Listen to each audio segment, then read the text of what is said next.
Assalamualaikum warahmatullahi wabarakatuh. Video kali ini kita akan membahas terkait masalah apa sih yang pertama kali teman-teman harus perhatikan, harus pahami saat akan galbay atau mungkin sudah mendekati jatuh tempo dan teman-teman masih belum ada dana untuk melunasinya. Karena ini penting sekali karena akan berkaitan dengan apa yang akan teman-teman semua hadapi ke depannya. Ya, tidak perlu takut, tetap tenang, insya Allah semuanya akan baik-baik saja. Nah, buat teman-teman yang sekarang mungkin akan telat akan galbay, teman-teman harus ketahui dulu. Pinjol ini pinjol apa? Pinjol legal atau ilegal? Kalau ini pinjol legal, tentu saja teman-teman harus tahu apa resikonya. Kalau itu pinjol ilegal, saya sih mikirnya kalau pinjol ilegal nggak usah terlalu dipikirin lah ya. Karena mereka juga nggak bakal ada DC yang datang, nggak bakal masuk slik OJK doang, cuman resiko sebar datanya tinggi. Nah, karena di sini banyak banget orang-orang yang gagal bayar di pinjol legal, maka saya akan fokus bahas di pinjol legal saja. Nah, di pinjol legal itu perlu teman-teman ketahui ada tim yang namanya penagihan. Tim penagihan ini akan mulai bukan mengganggu sih. Ya sangat mengganggu sebenarnya. Cuman istilahnya mungkin lebih kepada ngerecokin kita lah. Dikit-dikit nelpon dengan nomor yang berbagai macam itu. Ya kita tentu saja akan merasa terganggu sekali. Ya nomor-nomor asing nggak dikenal bakal banyak nelpon kalian. Kalau udah begini pasti kita akan panik, kita pasti akan terganggu dan lain sebagainya. Nih, pesan satu yang paling penting untuk kalian ketika mulai mendapati situasi seperti ini. Jangan gali lubang, tutup lubang. Jangan mencari dana talangan. Jangan mencari pinjol lain, nanti uangnya cair buat bayar pinjol tersebut. Jangan. Ya, gak usah takut, gak usah pusing-pusing. Kalau memang tidak ada duitnya, galbay aja dulu. Bukannya saya membenarkan galbay, bukannya saya mengajarkan kalian untuk lepas dari tanggung jawab, enggak. Tapi ketika kita gagal bayar di sebuah aplikasi pinjol legal, itu sudah ada ketentuan hukum yang berlaku, sudah ada aturannya, sudah ada cara mainnya. Jadi teman-teman tidak perlu khawatir. Nah, bagaimana cara mainnya dan bagaimana cara kerjanya? Sebenarnya sangat simpel. Kalau kalian nggak bayar pinjol ya sanksinya cuman apa? Masuk slik OJK dan juga di blacklist BI checking. Itu yang tertera di aturan OJK teman-teman. Cuman ya semuanya jarang yang tahu. Jarang yang menganggap saya kan pakai uang mereka. Pasti ini dampaknya luar biasa deh. Jangan-jangan saya bisa masuk polisi. Jangan-jangan saya bisa dijemput paksa. Jangan-jangan aset saya akan disita. Nah, kebanyakan orang akan berpikiran seperti itu. Apalagi katanya akan ada tim lapangan yang akan segera datang ke rumah kita. Ini akan membuat kita makin kacau, makin panik, dan juga bingung harus ngapain.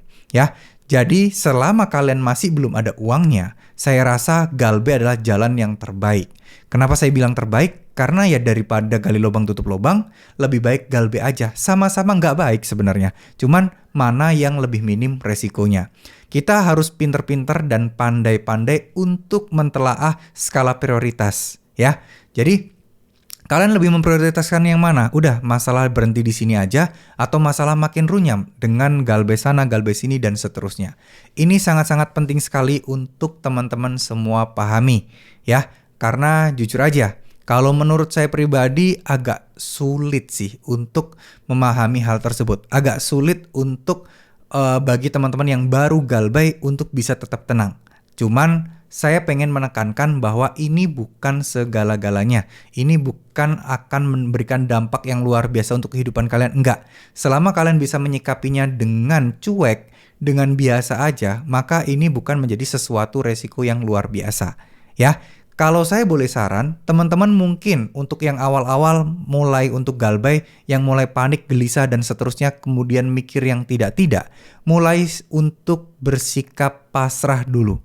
Teman-teman terima dulu, kalau teman-teman lagi galbay, terima aja dulu, ikhlaskan aja dulu apapun resikonya. Percaya deh, nggak akan ada resiko berat apapun. Ya, selanjutnya, setelah kalian bisa menerima semua ini, saya ingin sarankan teman-teman untuk lebih mendekatkan diri kepada agama kalian atau kepada Tuhan. Ya, mulai dengan rajin ibadahnya lebih rajin, buat yang muslim sholatnya lebih rajin, zikirnya lebih rajin, sholawatnya dikencengin.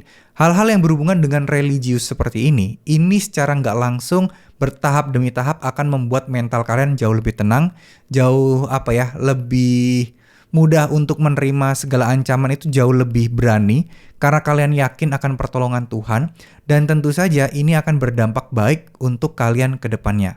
Ya, barangkali siapa tahu ada dosa kita di masa lalu yang membuat rezeki kita seret, sehingga apapun usaha kita, apapun cara kita, itu sulit sekali untuk mendapatkan uangnya.